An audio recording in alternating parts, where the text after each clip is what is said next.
The Buffalo Bills put a beat down on the Los Angeles Rams, spoiling their celebration of their Super Bowl banner in LA for the season opener Thursday. We'll talk about that beatdown, what it means for the Bills season. Also, some of the top storylines. Lamar Jackson still not having a deal going into Friday. That's the deadline that he set for himself, as well as other injury situations across the league, and our top games of the week that we're going to be picking and giving you the betting lines from Bet Online. I'm Chris Carter, Friday host of the Locked On NFL podcast with my friend and co-host, your boy Q. It's going to be a fun episode because football is back. Let's get into it. You are Locked On NFL, your daily NFL podcast. Part of the Locked On Podcast Network, your team every day.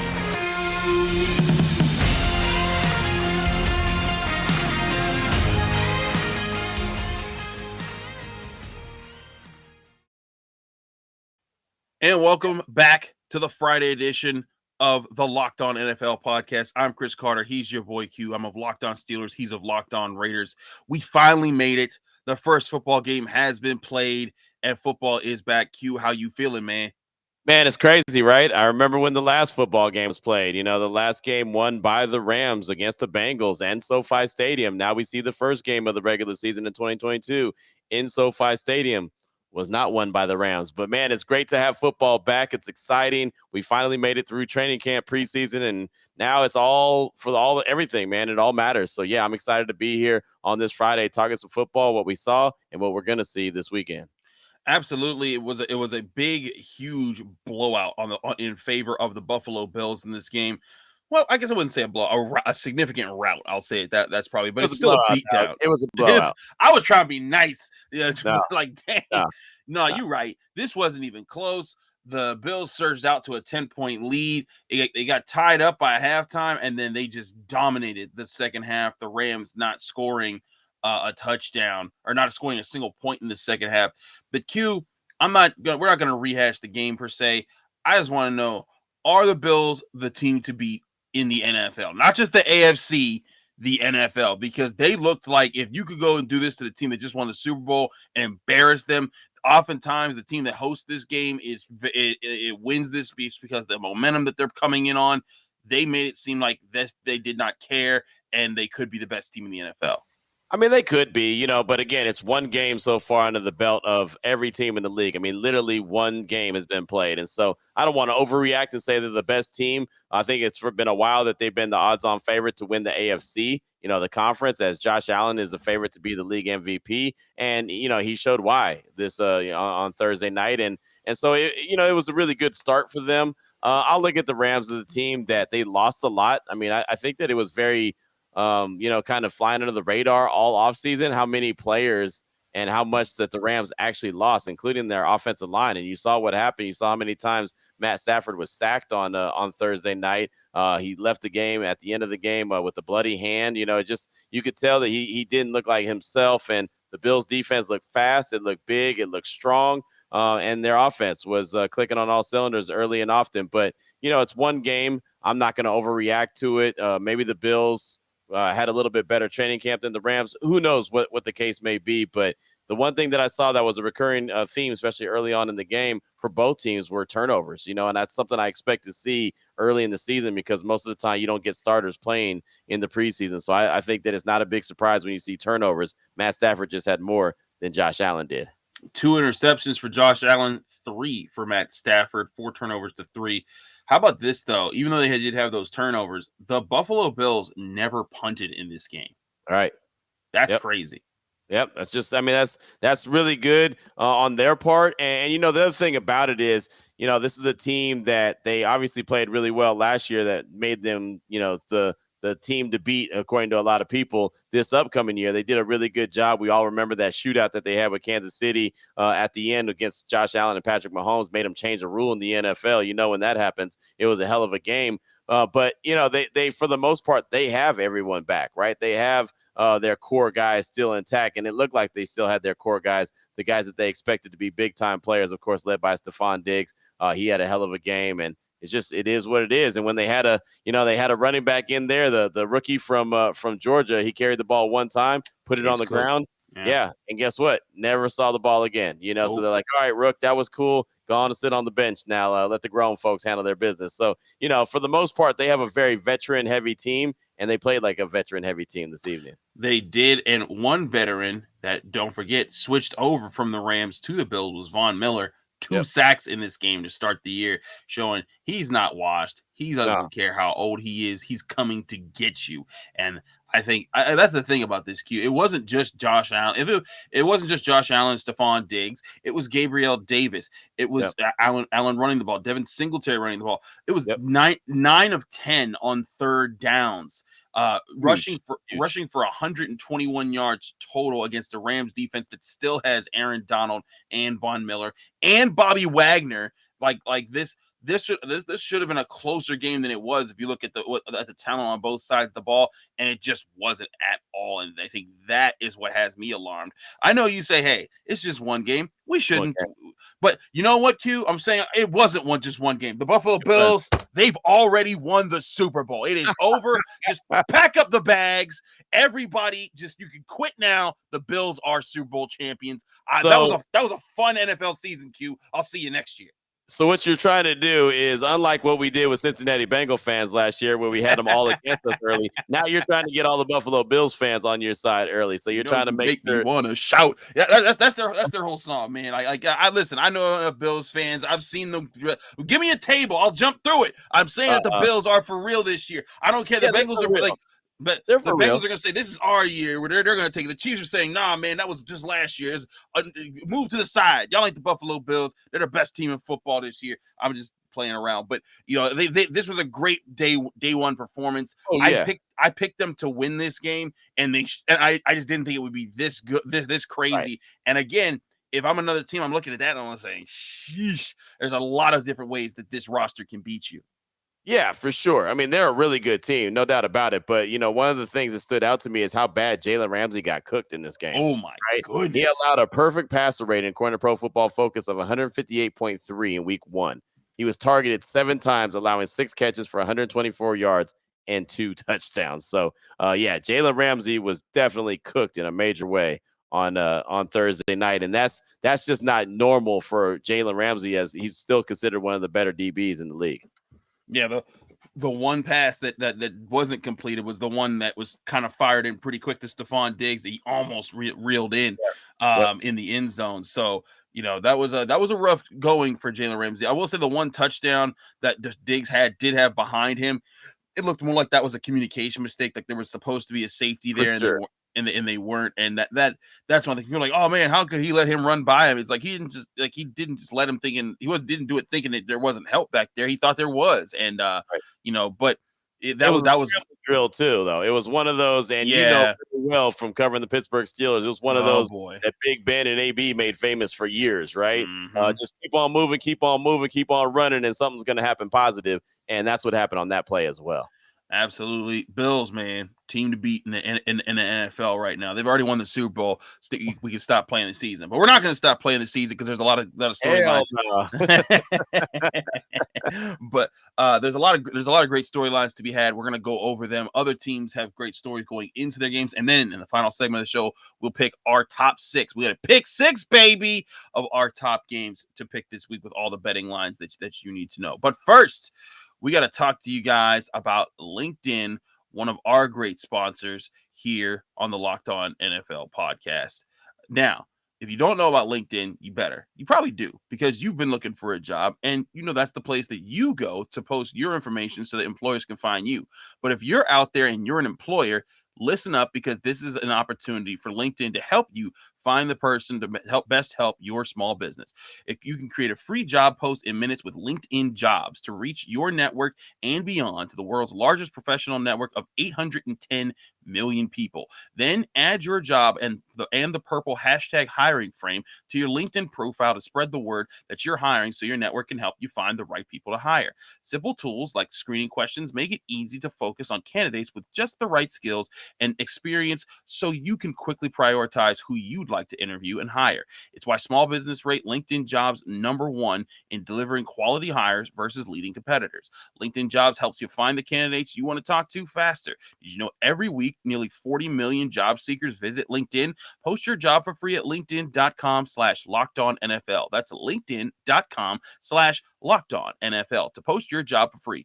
Terms and conditions apply.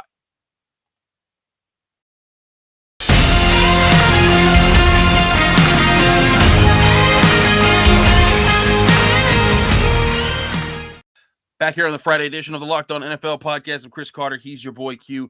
Q, one of the things to look at today for Friday is that Lamar Jackson had a self-imposed deadline of if there was not a deal by Friday before the Ravens took on the Jets this Sunday. Also, that's not one of our games that we've picked for the week, but my goodness, is that going to be a beatdown?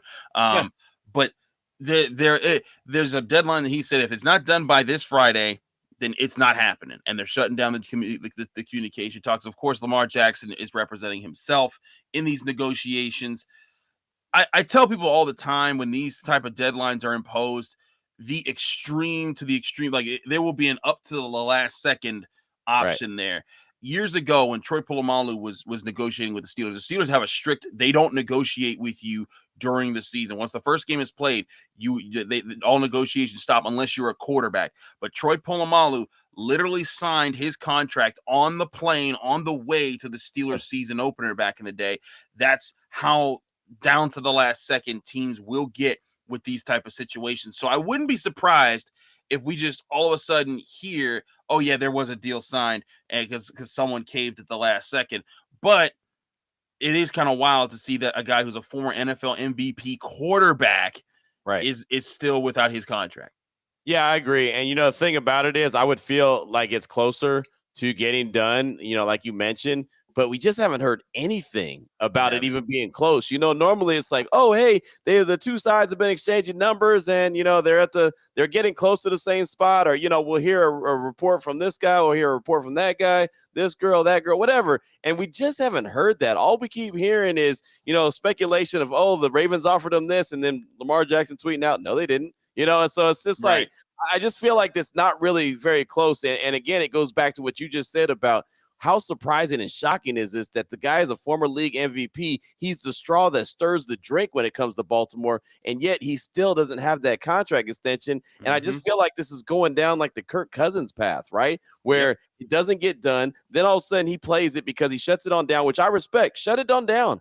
Shut it on down. Focus and show who you are. Focus in on, on the season and getting it done and making sure, that you're playing at the highest level. Now, of course, a lot of folks will tell you, yeah, Q, but you don't want him to get injured. That's true, but I respect the fact that he does say, hey, we're shutting it down now till the end of the season. If they do that, then all of a sudden they got to franchise him. Then his pay goes up already. And then all of a sudden you open up another can of worms. I feel like both sides really needed to already get this done. And I'm so shocked that it hasn't happened yet. Yeah, I think it's a big mistake if Baltimore wants to play this game that they don't want to pay this man. I get it. I've said this before. I think the guy that they're about to face, Joe Flacco for the Jets, they don't want to relive what they went through with him after he won that Super Bowl. They gave him one of the biggest paydays ever, and it crushed their roster. They weren't able to replenish it, and that kind of put them in a dark ages, if you will, kind of, during that time after that Super Bowl, they had to rebuild. And it wasn't until Lamar Jackson really came along that kind of revived them. So certainly we'll keep an eye out for that. That's going to be a big story. There was a kind of almost big story, but it turns out it might not be. Christian McCaffrey popped up on an injury reports with a shin injury. Shocking. Right. It's shocking. But I saw that and I said the same thing as you. Like, man, like McCaffrey, he just can't stay. But apparently it's just that his shin was cut by a cleat in practice and he was a full participant, and he's expected by your boy Matt Rule to stick it out and play week 1. So disaster averted there, Q. But certainly when everyone saw it, every fantasy owner who ever picked him, and I did, in none of my 8 teams that I have do I have Christian McCaffrey. But I know that everyone who had a Christian McCaffrey was like, oh no, please, Lord, no, I can't have this again. Not again.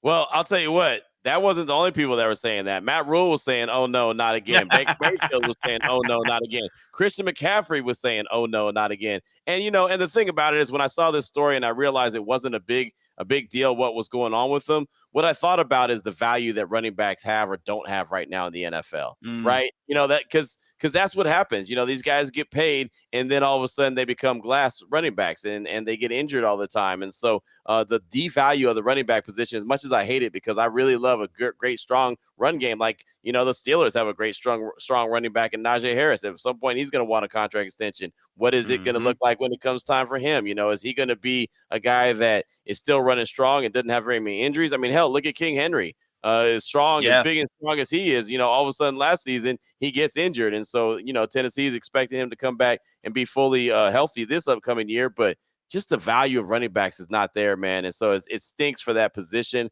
because I think there's a lot of really good young running backs in the league. But ultimately, I don't think they'll ever get the big time deals that the McCaffreys, the Gurleys, the Cooks, the Henrys, those guys get, because more times than not, you see them get injured and banged up quite a bit following signing that big time contract. Certainly, that's a big question mark, for a lot of guys, but hopefully for the Panthers, it's not a big question mark this week. This was just he had to be listed because literally his shin was cut and he was bleeding. But it seems like he'll play. Now, one guy we're not sure who's going to play, who's a big name, is George Kittle for the Niners. He hasn't practiced on either Wednesday or Thursday, listed as a full do not practice on their injury report. That has to be concerning. Now, granted, I think the Niners, they have a team that they could kind of handle in the Bears in week 1, but if you're not practicing at all after you just had a full week off after the preseason, and I'm sure Kittle wasn't doing too much during the preseason because they knew what he brought. That's got to be a little bit alarming that, like, hey, when is he going to be back? Because he's very much needed for that offense, and especially with Trey Lance about to get his first NFL start. Well, I'll tell you, he's already in midseason form. And what I say by that, kind of joking, he hasn't played a full season since 2018.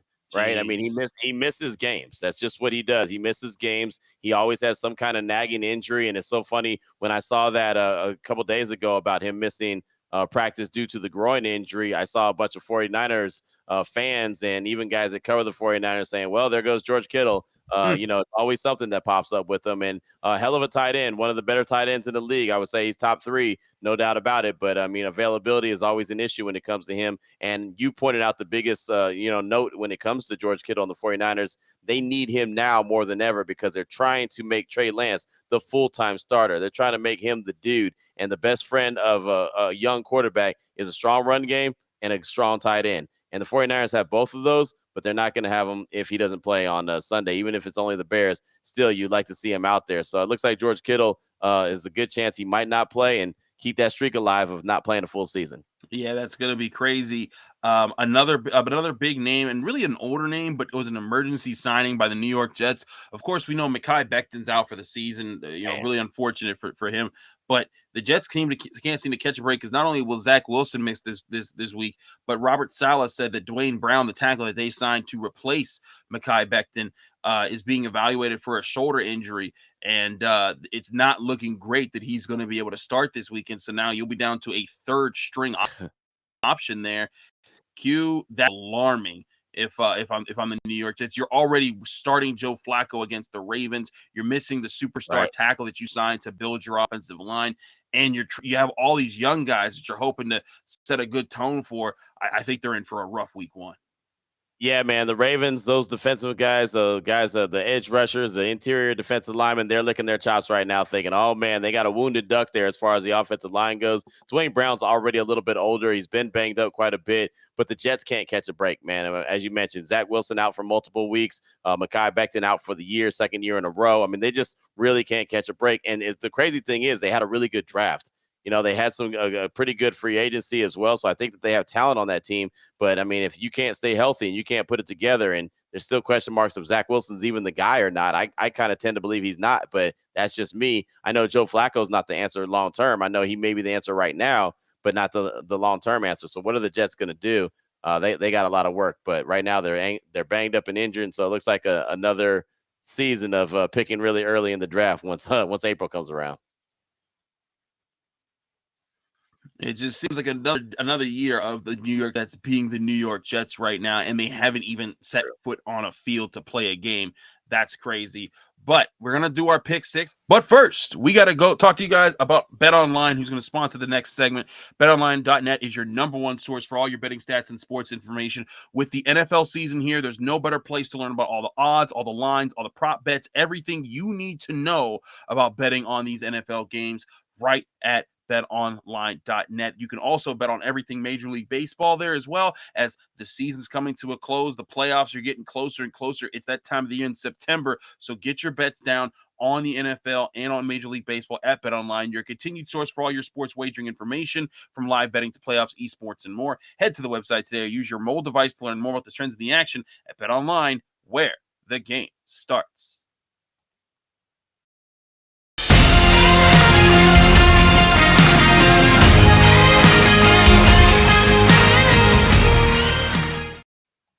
Back here on the Friday edition of the Locked On NFL podcast, I'm Chris. He's your boy Q. We are breaking it down. We've got our pick six of the top 6 NFL games that we're going to be talking about this weekend. Maybe your team's among that pick 6. Q, started off. Give me your first game that you're picking. Who's going to win and why? And give us the spread here on BetOnline.net. Yeah, no doubt about it. Shout out to betonline.net for sponsoring this whole segment that we have here in segment number 3 of the Locked On NFL podcast. And, you mentioned my Matt Rules and my Carolina Panthers, so I can't go against the grain, right? I got to look at the Cleveland Browns and the Carolina Panthers, first game of the season. No Deshaun Watson, but there is a Baker Mayfield playing for Carolina. So actually, this game is a pick 'em. This is a 1 p.m. Eastern kickoff, so an early game on the West Coast. Straight up pick 'em game, Cleveland and Carolina, which is kind of funny since Cleveland doesn't have Deshaun Watson and, well, Carolina does have Baker Mayfield. But in this game, it's all about the revenge factor for me. And also, side note, I'm, again, fighting Matt Rules. I am that guy. I think year 3 with Matt Rules is going to be really good for Carolina. So I think Baker Mayfield finds a way to get this game under the belt, get a W, and get Matt Rule and company off to a good start. But Christian McCaffrey's got to be healthy. Baker Mayfield can't be a knucklehead. Matt Rule's got to hit the right buttons, and Cleveland's got to be, well, Cleveland. Jacoby Brissett, I don't have a lot of confidence in. So there you go. I think Carolina's going to win this game, but that's the first game that's intriguing to me for this upcoming weekend. It's funny. You give me those keys again. You said Christian McCaffrey's got to be healthy. That rarely happens. Yep. You said Baker Mayfield's got to not be a knucklehead. That rarely happens. You said Matt Rule got to button. He got to hit the right buttons. That rarely happens. But you know what does happen a lot? The Cleveland Browns is the Cleveland Browns. Right. Exactly. They will be the Cleveland Browns and find a way to lose this game. Even though, because listen, when it's even spread, that means the home team is not really the favorite, because the home team always gets 3 points or something like that in the betting lines. So Browns to me, the Browns have a better overall roster. But they do. There's that they have that Deshaun Watson situation is looming over their heads. I don't think that they're going to have a great year. I'm with you. I'm picking the Panthers. My 1 p.m. game I'm really looking at here right now, Q, is Steelers at Bengals. The other AFC North teams here going at it. The Bengals favored by 6.5 points. I actually think that is the right kind of spread that you want if you want to bet on the Steelers in this game. I think the Bengals could definitely win this game, but I don't think the Bengals are going to be all that. Remember, the Bengals only finished a half game up from the Pittsburgh Steelers last year. Yeah. And a big part of the reason the Steelers struggle is because Ben Roethlisberger could not move the ball different parts of the field. He was an immobile quarterback. They've got Mitch Trubisky. He is the starter for this game. And I think he's going to be better than a lot of people give him credit for. I'm not saying he's going to be otherworldly or even like Pro Bowl caliber quarterback. Right. All I'm saying is he'll be a functioning, managing quarterback that Steelers defense that can take the ball away, that's led the NFL in sacks for 5 straight years and has Minka Fitzpatrick. They've got Miles Jack, who's been playing well in the preseason and training camp. I think the Steelers actually do win this game 24-20, but I can also see the Steelers losing. But if it's a single possession game within that 6.5 point spread, I'd be taking the Steelers if I'm someone putting money on this. Yeah, I'm actually surprised that the spread is that large. 6.5 is a lot of points. I mean, a full touchdown right there. I don't see it going that way. I could see Cincinnati pulling it off. Maybe Mitch Trubisky turns the ball over a couple times, but I just think with Mike Tomlin, the run game of the Steelers, and I think an improved defense, and I feel like that they'll keep it a lot closer. So it might be a game where Cincinnati wins. I don't want to get Cincinnati Bengal fans mad at us already. It might be a game that they win. I just don't think that it's a 7-point victory over Pittsburgh. So I think it's a lot closer, maybe a 3-point victory one way or the other. I can see that happening both ways. Before we go to your next pick, I'm going to stick here because I got another 1 o'clocker before we move on to the 4 o'clock Okay, games. sounds good. Patriots at Dolphins, AFC East Ooh, showdown. ooh. This is the first chance we're going to get to see this Bill Belichick offense. And I'm not confident about this. And that's weird to say about Bill I'm not Belichick either. being about him as a coach. I've always felt like, man, if you're putting money on him, he's going to do well.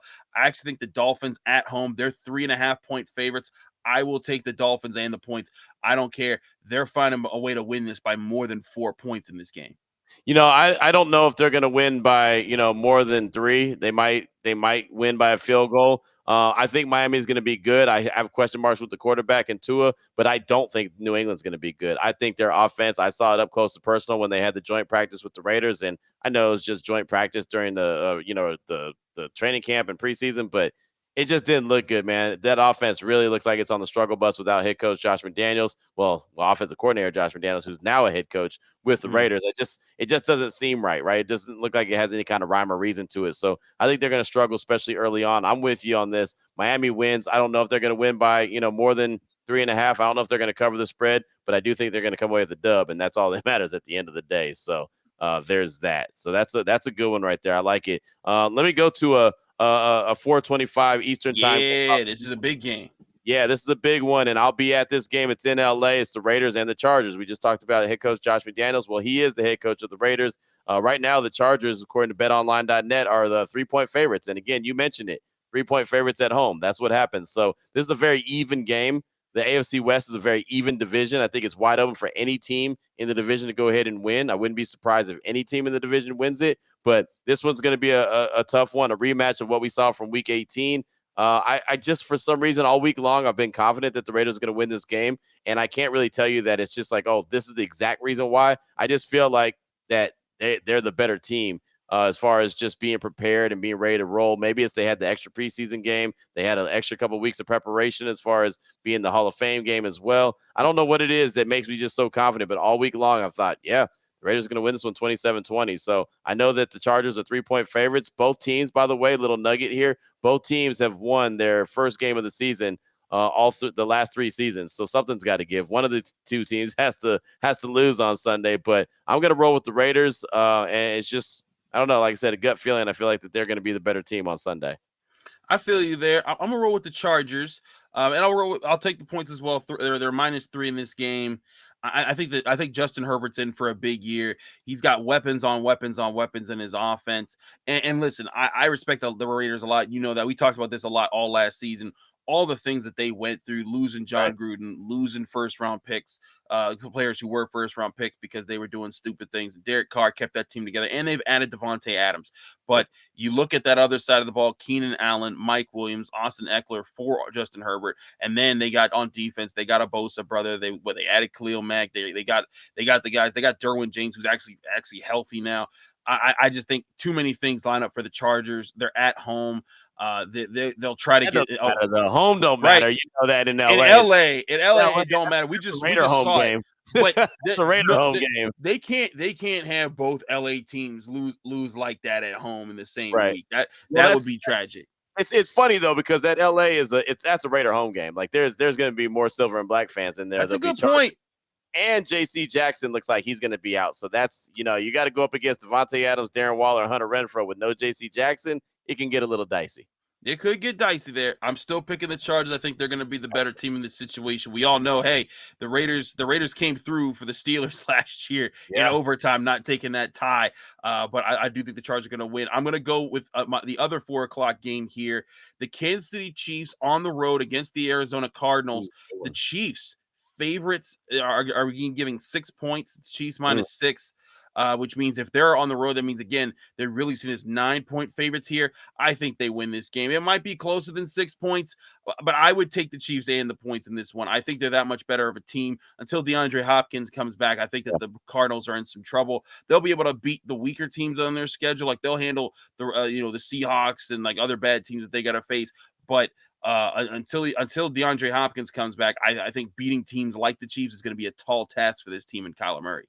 Yeah, it's going to be interesting, man. Hollywood Brown is there now, so I want to see how him and his old college teammate, they work together. How they get back on the same page, what Cliff Kingsbury does, pushing the right buttons, if he could push the right buttons. Kyler Murray, does he take that next step? But I'm with you, man. I think Kansas City is just the overall better team. Of course, we haven't seen the offense without Tyreek Hill, so that's going to be interesting as well. Now he's in Miami, but they have the better head coach. They have the better quarterback. They have the better team. So I'm with you on Kansas City there. I think that they get that dub as well. Again, the AFC West is going to be such a juggernaut. Every time any of the teams in the AFC West plays, whoever they play, you got to pay attention to it because, man, teams can't afford to lose, right? And luckily for Kansas City in that game, it's an NFC opponent, not an AFC opponent. But, man, everything that goes on in the AFC West involving an AFC West team is going to be almost like box office material this year.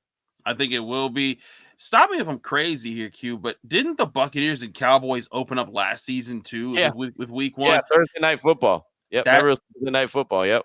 It was a crazy one, and the Buccaneers beat the Cowboys in that game. Well, guess what? The Cowboys get to host the Buccaneers to return the favor on Sunday Night Football. That's your game here. The Buccaneers are being given 2.5 points. That's pretty close to a pick 'em right there. Who do you got winning this game? And where's also your betting plans lie?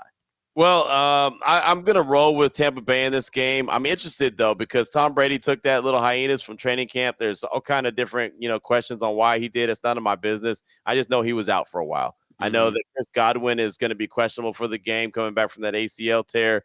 There's a lot of questions. There's offensive line changes. The center went down. So that see if Tampa Bay can get back. Oh, by the way, Bruce Arians isn't on the sideline. Now they have Todd Bowles. So there's a lot of questions there. But on the flip side of things, the Cowboys have a lot of questions as well. Amari Cooper is now in Cleveland. CeeDee Lamb is the guy there. Tyron Smith is out for the Cowboys. So they, they brought in Jason Peters, old Jason Peters, no disrespect, but I mean, it's old Jason Peters. How good is he going to be able to be? So there's a lot of questions I think that the Cowboys have, and the Cowboys for some reason know how to cowboy it up, right? Dak Prescott, I know he left he left practice on Thursday with an injured ankle, and he blamed it on his shoes, his J's. They were different than the ones he had been wearing. Shoes? That's what he said. Yeah, there you go. I like that, Mars. So that's what he said, and we'll see what happens. But for some reason, I just think that the Cowboys are going to underachieve this year. I picked the Eagles to win the NFC East, and I think it starts on Sunday, where the Cowboys take a L Sunday Night Football. I'm gonna roll with Tampa Bay in this one, and 2.5 points in Dallas. That tells you all you need to know. Usually, the home team gets the 3-point favorite. Not only is Dallas not favored, but Tampa Bay is 2.5 points. So that's almost a full 6 points as far as I'm concerned. Yeah, I'm taking the Buccaneers. I don't care about the 2.5 points. They're winning it. They're finding a way to win this game. Tom Brady will not go into this season losing to the Dallas Cowboys, though I do think the Cowboys will have an interesting year in the NFC East. Watch out for the Philadelphia Eagles. I think let's do this real quick. If there's a game that you're putting in a survivor league, like where you can't lose, you can't pick a team and to have them lose, who's your safest team to pick this week? I would say the Eagles and the Lions. And that's where I'm going to. I don't give a damn about no Hard Knocks. I really don't. I don't care what Dan Campbell's talking, all that rah-rah stuff and, all these great coaches cliches and biting ankles and this and that. And just trust me, fellas, I'm here for you. I love you guys. All that's, man, come on, man. Kick rock, man.